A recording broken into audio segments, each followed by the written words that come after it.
रियासत सोई हुई है। ये शहीर सियालवी ने मेरे खिलाफ भी पहले इतना प्रोपेगेंडा और नफरत फैलाया हुआ है और अभी तक कि किसी के हाथ नहीं आ रहा। क्यों? क्योंकि फ़ौजी का बेटा है, इसलिए। हमारे हाथ में आपको कोई डंडा नज़र आ रहा है? हमने कभी किसी को धमकी दी है कि हम लित्तर परेड करेंगे?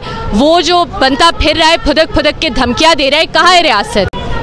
नाज़रीन गिरामी, इस टाइम मेरे साथ मौजूद हैं ईमान मिज़ारी। आइए हम इनसे बात करें। अस्सलाम वालेकुम मैडम, कैसी हैं आप? माशाल्लाह इतने जो है ना ख़तरनाक माहौल में आप यहाँ तक पहुँच गई हैं। फ़र्स्ट ऑफ़ ऑल तो ये बताइएगा कि आज आप कैसे आई यहाँ तक? देखिए, हम सारे जो ख़वातीन इधर मौजूद हैं, हम हर धमकी के बावजूद, हर प्रोपेगेंडा के बावजूद, हर रुकावट के बावजूद हम ये रोड्स क्लेम करने आए हैं। ये किसी मर्द की जागीर नहीं है, ये रियासत की जागीर नहीं है। हमें अगर फैसिलिटेट नहीं कर सकते तो कम से कम पुलिस को शर्म आनी चाहिए कि हम हमारे रास्ते में रुकावटें ना डालें। मैडम मुझे ये बताइएगा कि आपका मेन थीम क्या है, आपका मेन एजेंडा क्या है? जी, इस साल हर साल फ़र्क थीम्स होते हैं। इस साल हमारा थीम है फेमिनाइजेशन ऑफ क्लाइमेट जस्टिस। यानी आपको पता है पिछले साल पाकिस्तान में जो सैलाब आए उससे हज़ारों लाखों लोग बेघर हुए, उनकी जानें गई। हम इधर बहुत से बेसिक डिमांड्स करने आए हैं। मसलन जो बेसिक हेल्थ यूनिट्स तबाह हुए हैं इस सैलाब की वजह से, उन्हें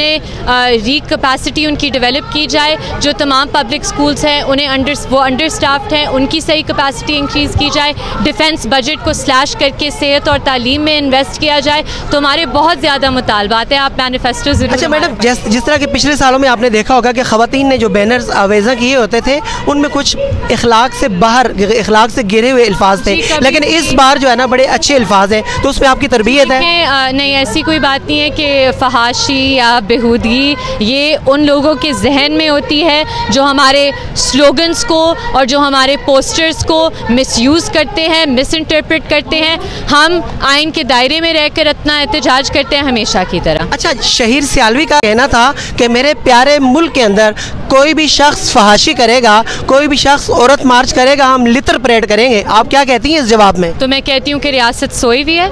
रियासत सोई हुई है। ये शहीर सियालवी ने मेरे खिलाफ भी पहले इतना प्रोपेगेंडा और नफरत फैलाया हुआ है और अभी तक कि किसी के हाथ नहीं आ रहा। क्यों? क्योंकि फ़ौजी का बेटा है, इसलिए।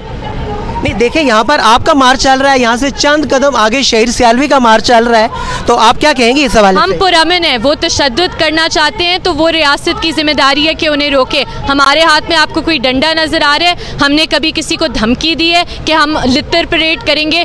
वो जो बनता फिर रहा है फुदक फुदक के धमकियाँ दे रहा है, कहाँ है रियासत? मैडम उनका कहना है कि ये इंटरनेशनली साजिश है, ये नॉन मुस्लिम लोग हैं, ये हमारे पाकिस्तान के माहौल को, हमारे पाकिस्तान के एनवायरनमेंट को पोल्यूशन से भर रहे हैं। मैं उनकी फजूल गुफ्तगू का जवाब नहीं देना चाहती। ये फजूलियात हर वक्त ये बोलते रहते हैं, उनका जवाब देना